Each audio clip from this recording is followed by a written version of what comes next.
Vamos nós em nossos pequenos vídeos sobre os 503 anos da Reforma Protestante.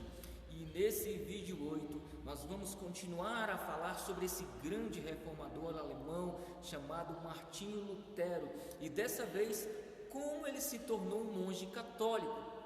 No vídeo anterior, no vídeo 7, recomendo você assistir, nós falamos um pouquinho sobre o nascimento, a família, a educação que o Martinho Lutero teve, e que no dia 2 de julho de 1505, o Lutero foi surpreendido por um temporal terrível, e um amigo dele, que estava ao lado, foi atingido por um raio. Na verdade, o raio caiu ao lado, num carvalho, porém o amigo dele foi atingido, e o amigo do Lutero acabou morrendo. E foi exatamente no meio dessa agonia que ele fez uma promessa nada comum. O Lutero, no meio da tempestade, se jogou no chão e clamou a Santa Ana, que era a padroeira dos mineradores. Por que ele clamou a Santa Ana? Porque o pai dele, o pai do Lutero, ele era do ramo da mineração. Então talvez foi por conta disso que ele tinha esse contato, esse acesso, ou era devoto de Santa Ana, mas enfim.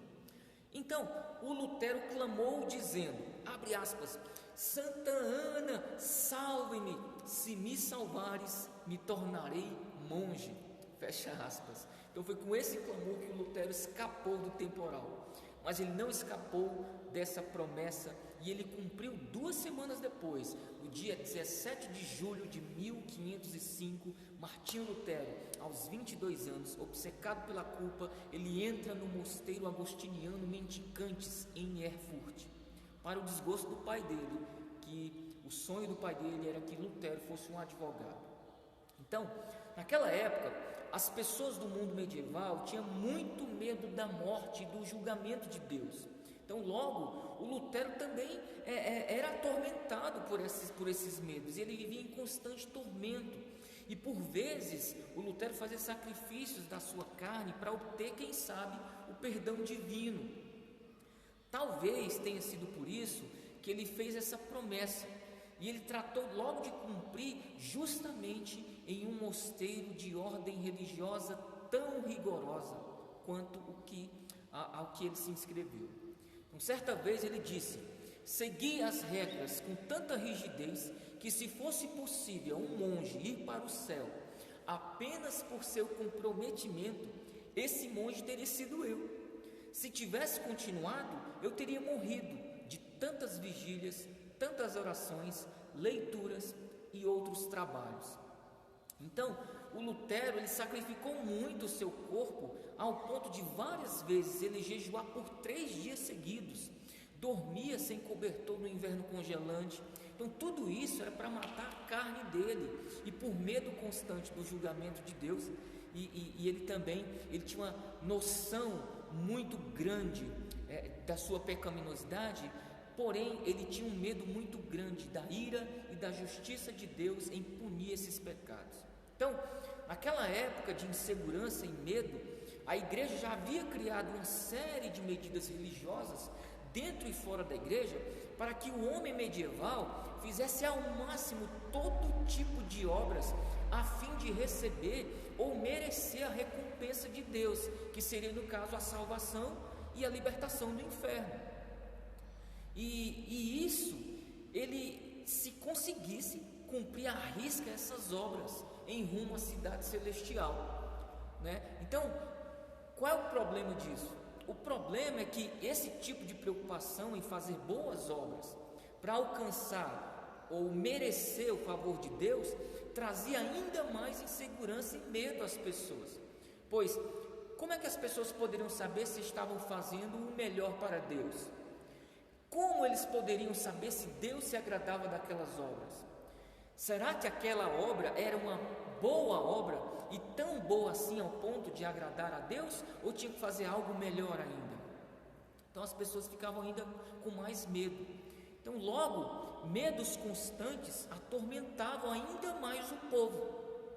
Penitências, indulgências, pagamento de promessas, adoração a imagens, adoração aos santos. Então se fazia de tudo para se obter o favor de Deus.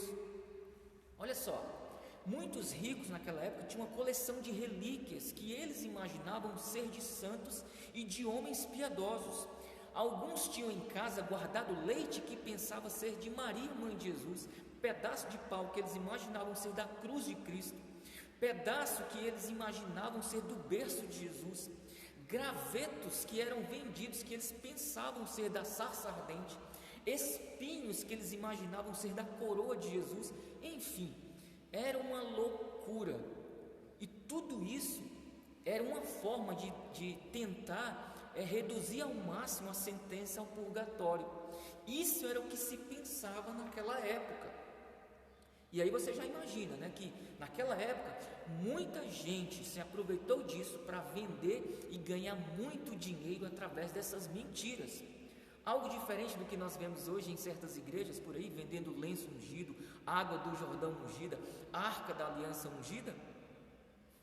Bom, então é por conta disso por conta dessas parafernália toda, também por conta disso, que se fez necessário uma reforma na igreja. Então, será que precisamos também de uma reforma em nossos dias? Enfim, muitas procissões e muita coisa louca acontecia ali no final da Idade Média. E o monge Lutero era uma dessas pessoas que pensavam assim. Para essas pessoas, foram ditas a elas que a salvação era algo meritório do homem. O homem contribuiria então para a sua salvação, e muitas vezes até mesmo com dinheiro. E muita gente, por não ter acesso à palavra de Deus, ficou preso a essas coisas, que de fato é lógico, jamais poderia salvar o homem, e não pode salvar. Mas enfim, vamos voltar um pouquinho aqui ao Lutero. Em 27 de fevereiro de 1507, o Lutero foi ordenado sacerdote. Em 1508, o Lutero foi indicado para ser professor de filosofia na Universidade de Wittenberg. E ele ainda se graduou mestre em teologia e foi nomeado para lecionar curso de estudos bíblicos na Universidade de Wittenberg. Por volta de entre 1510 e 1511, o Lutero fez uma viagem a Roma e ficou decepcionadíssimo com o que viu lá. Ele, revoltado com os escândalos do Vaticano, então ele volta para Wittenberg, na Alemanha, e foi se dedicar ainda mais aos estudos bíblicos. A alma inquieta e temerosa do Lutero, aos poucos foi sendo acalmada pela palavra de Deus, até que um belo dia ele leu e compreendeu Romanos 1,17. Mas esse é um assunto para o próximo vídeo. Até lá então.